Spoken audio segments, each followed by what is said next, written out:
பாத்ரூம்ல ஒரே புழுக்கம். ஒரு ஃபேன் போட்டுருக்கலாம். மாமு வழக்கமா உம்முன்னு இருக்க பைய சிரிச்சுக்கிட்டே இருக்கான். என்ன சமாச்சாரம்? என்ன பார்க்க ஊர்ல இருந்து எங்க அப்பா அம்மா வந்திருந்தாங்க. என்ன நான் இன்னைக்கு எவ்வளவு சந்தோஷமா இருக்கேன் தெரியுமா? உங்களுக்கு தெரிய வேண்டாம். மச்சி, இந்த ஜெயில நமக்காக பரிதாபப்படக்கூட ஒரு பையன் இருக்கான். என்னங்க, நம்ம குடும்பத்துல இப்படி ஒரு இடி விழும் நான் நினைக்கவே இல்லைங்க. ஏங்க, ஒரு ஈ எறும்புக்கு கூட தீங்கு நினைக்க மாட்டீங்களே. உங்களுக்காங்க இந்த முடிவு. ஜானகி, சாவுங்கிறது எல்லாருக்கும் சொந்தம்.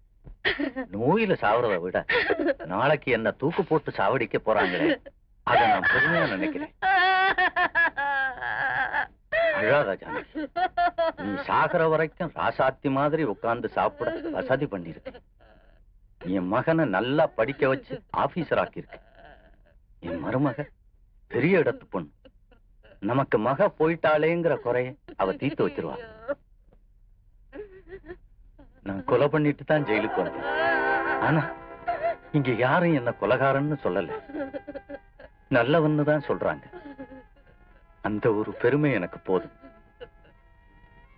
நாளைக்கு காலையில 8 மணிக்கு வந்து என் பிரேதத்தை வாங்கிட்டு போ. சொந்தக்காரங்களுக்கெல்லாம் சொல்லி அனுப்பிச்சிருங்க. முறையோட என்ன அடக்கம் பண்ணிருக்கு. போலாமா சார்?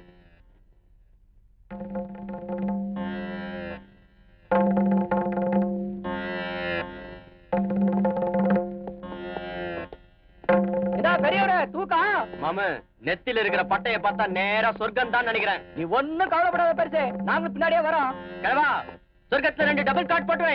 என்ன பாக்குற? கடை இந்தம்மா படுத்து நிக்குது பத்தியா? ஏண்டா, உங்கள மாதிரி நினைச்சுகளாடா என்னையும் ஊரு பூரா கொள்ளையடிச்சு இரக்கமே இல்லாம ஒரு குடும்பத்தையே கொலை பண்ணிட்டு பச்சை குழந்தைன்னு கூட பார்க்காம கழுத்தை நெரிச்சு கொன்ன பாவிங்கடா நீங்க. ஆனா நான் என் பொண்ண கதற கதற கற்பழிச்சவனு என் கையினாலேயே வெட்டி கொன்னுட்டு தூக்குக்கு போறேன்டா. நான் செத்தா அழறதுக்கு பொண்டாட்டி இருக்கு, சொந்த பந்தம் எல்லாம் இருக்கு. என் பணத்தை எடுத்துட்டு போய் கொல்லி வைக்க என் பையன் இருக்காண்டா. நீங்க செத்தா வெளியில இன்னொரு தீபாவளி தாண்டா கொண்டாடுவாங்க. உங்க பணத்தை வாங்கவோ கொல்லி வைக்கவோ எவன்டா இருக்கான்? அனாத நாய்ங்களா.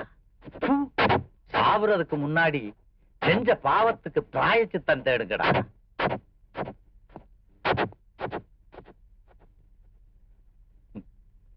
மானம் உள்ளவன் ஜெயிலுக்கு வரக்கூடாது, வந்தா உயிரோட வெளியே போக கூடாது.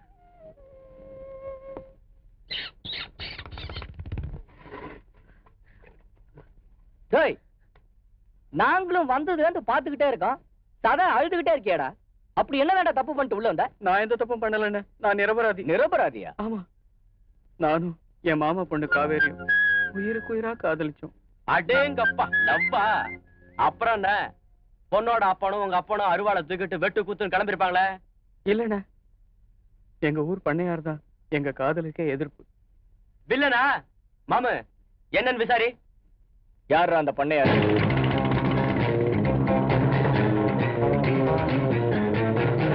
காவேரி தனியா குளிக்கிற பாரியா?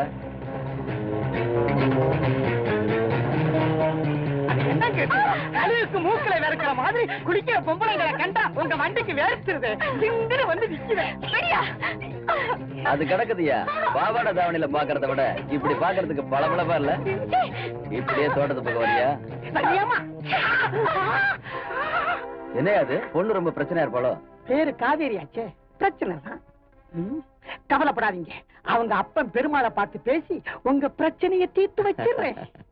ஐயோ கணக்கு, இதுக்கு தாயா வந்த மாதிரி அனுபவசாலியை கூடவே வச்சிருக்கேன். நல்ல அனுபவம்.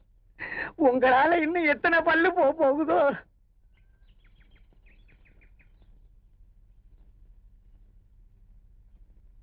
அம்மா, எங்களுக்கு கல்யாணமாகி 5-6 வருஷமா குழந்தையே இல்ல தாய்.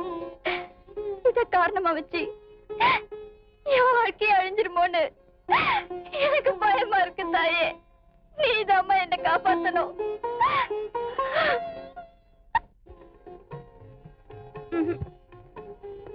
4923. மாமா இந்த புடவை எனக்கு எடுத்து கொடுங்க மாமா.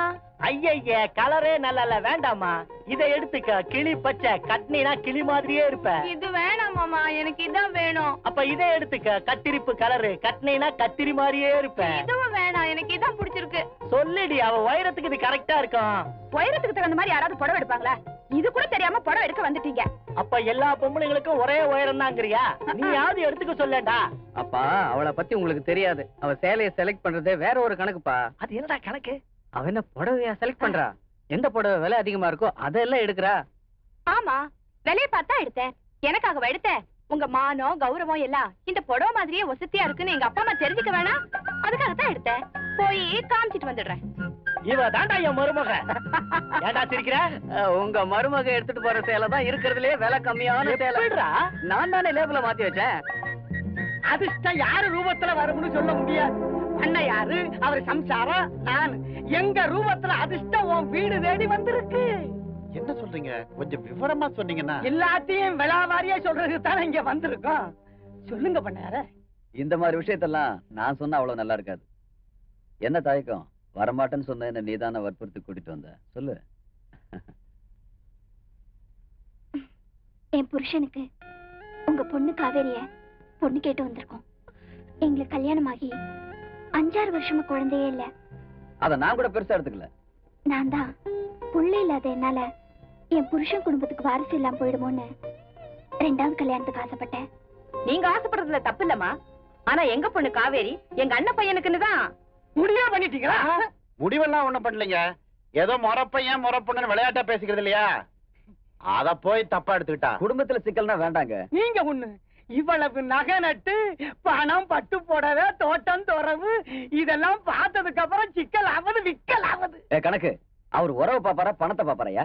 நீங்க வேற. இவங்க மச்சான் ஏட்டு இருக்கானே, அவன் போட்டு இருக்கிற காக்கி சட்டைக்கு பொட்டு போட கூட அவங்கிட்ட காசு கிடையாது. இந்த லட்சணத்துல இவன் மகனுக்கு எந்த மடையும் பொண்ணு கொடுப்பான்? இதெல்லாம் நீ சொல்றியா? அவர் சொல்லவே இல்லையே. நான் சொல்றது ஒரே வார்த்தை தான். என் பொண்ணுக்கு ஜாதகத்துல 6 பிள்ளைங்க இருக்குன்னு சொல்லிருக்காங்க. அந்த 6 பிள்ளைங்களுக்கும் தகப்பா நீங்க தான். பொண்ணே வந்தாச்சு. பொண்ணு மாப்பிள்ளைய பாத்துக்க, மாப்பிள்ளை பொண்ணை பாத்துக்குங்க. நான் என்னைய பாக்குறது? அதான் என் பொண்டாட்டியே காவேரி குளத்துல குளிக்கிறத பாத்துட்டு. நாம தானே பார்த்தோம். அம்மாவே பாத்துட்டாங்களா? அப்புறம் என்ன பாக்குவத்திலே மாத்திக்க வேண்டியதானே? மாத்திடுவோம். இந்தாங்க மாமனார்ட்ட கொடுங்க. நல்ல நாளா பார்த்து ஜாம் ஜாம்ல கல்யாணத்தை நடத்திடுவோம். இதெல்லாம் உங்களுக்கு தான். கட்டம் போடுறது. சரி வாங்க. நீங்க செஞ்சது உங்களுக்கே நியாயமாப்பா? நியாயமாவது அநியாயமாவது ஓட்ட சைக்கிள்ல ஊரை சுத்திட்டு வர்ற ஏட்டுக்கு சம்பந்தின்னு சொல்லிக்கிறத விட 200 ஏக்கர் நஞ்ச, 300 ஏக்கர் புஞ்ச, தோட்டம் துறவு இத்தனைக்கு சொந்தக்காரரா இருக்க பண்ணையாருக்கு மாமனார் சொல்லிக்கு தாண்டி நான் பருவப்படுறேன். அப்பா, பணத்துக்காக நீங்க என்ன விக்கணும்னு முடிவு பண்ண பிறகு பண்ணையார் மாதிரி ஊர்ல நிறைய பணக்காரங்க இருக்காங்கப்பா. அவங்களுக்கு நான் முந்தாட விரிச்சிடுறேன். இன்னையோட இந்த ராஜாவை நீ மறந்துடணும். இவ்வளவு வச்சு வாய் முடியலாங்க. நாளைக்கு எங்க அண்ணன் கேட்டா எனக்கு பதில் சொல்றது? நீ ஏன் பதில் சொல்ற? கேள்வி கேள்வி அவன. இவ்வளவு சீர்வரிசையும் பொண்ணு பார்க்க வரும்போதே உங்க அண்ணனால செய்ய முடியுமான்னு கேள்வி.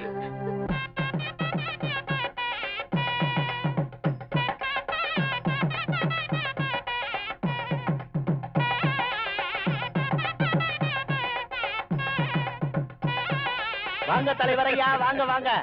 என்ன ஏட்டையா, பையன் தோளுக்கு மேல வளர்ந்துட்டான், இப்ப போய் அவனுக்கு காது குத்துறீங்க என்ன? அது ஒண்ணு இல்ல, அவன் குழந்தையா இருக்கும் போது மொட்டை அடிச்சேன். அப்புறம் காது குத்துறான்னு நினைக்கும் போது ஜுரம் வந்துருச்சு. அதுக்கப்புறம் கல்ல கண்டா நாயக்கான, நாயக்கண்டா கல்ல காணுங்கிற மாதிரி கையில பணம் இருக்கும் போது விசேஷம் பண்ண முடியல. விசேஷம் பண்ணலாம் நினைக்கும் போது கையில காசு இல்ல. ஆனா இப்போ கண்டிப்பா கல்யாணத்துக்கு முன்னாடி காது குத்துறோம்னு ஊர்ல சொல்லிட்டாங்க. அதனாலதான் விசேஷத்தை வச்சுட்டேன். என்ன ஏட்டையா, உங்க வீட்டு விசேஷத்துக்கெல்லாம் எங்களை கூப்பிட மாட்டீங்களா? பாத்தீங்களா, நானே வந்துட்டேன். அதெல்லாம் ஒண்ணு இல்லம்மா, பையனை வீட்டுக்கு அனுப்பிச்சேன். அவன் வெக்கப்பட்டுக்கிட்டு வரல போடுறது. அதான் வந்துட்டீங்கல்ல, உள்ள போங்க. என்ன ஏட்டு, கண்டதெல்லாம் வீட்டுக்குள்ள போகுது? என்ன பண்றது, வந்தவங்கள கழுத்தை பிடிச்சு தள்ள முடியுமா? பந்தல போட்டு பாய விரிச்சா வந்துருவாளுங்களே. ஆமா, ஆட்டக்கார பாப்பான்னா இந்த ஊரே இல்ல ஆடுது. பின்ன வராம என்ன செய்வாளுங்க? யோ, சுதியோட சேர்த்து பாசியா. உச்சி பிடிக்கிறதுல ஒரு அழகு இருக்கணும். நல்ல நேரம் முடிய போகுது, சீக்கிரம் மரமாமனை கூப்பிடுங்க. என்னங்க அண்ணன் என்ன காணுங்க? என்ன என்னடி பண்ண சொல்ற? ஒரு வாரத்துக்கு முன்னாடி குடும்பத்தோட போய் வாங்க வாங்கன்னு கூப்பிட்டாச்சு, வரல. இரு, சரவணன் அனுப்பிச்சிருக்கிறேன், அவன் வரட்டும். சித்தப்பா, என்னடா உங்க மச்சான் பெருமாள் வீட்டுக்கு போனா அவர் வீட்டுல இல்ல, வெளியில போயிருக்காரா. காவேரி அவங்க அம்மாவும் வீட்டுல உட்காந்து அழுத்திட்டு இருக்காங்க. கூப்பிட்டு பார்த்தா வரவே மாட்டேங்கிறாங்க. சரி சரி, நீ உள்ள போய் வேலையை பாரு. இப்ப பையனை முறமாமா மடியில உட்காந்து வச்சுதானே காதை குத்தணும். அவரே வரலன்னா எப்படி? எப்படிங்க? எங்க மாமா இல்ல, எங்க மாணிக்க மாமா அத வந்திருக்காருல, அவர் மடியில உட்காந்து வச்சு காது குத்துறேன்.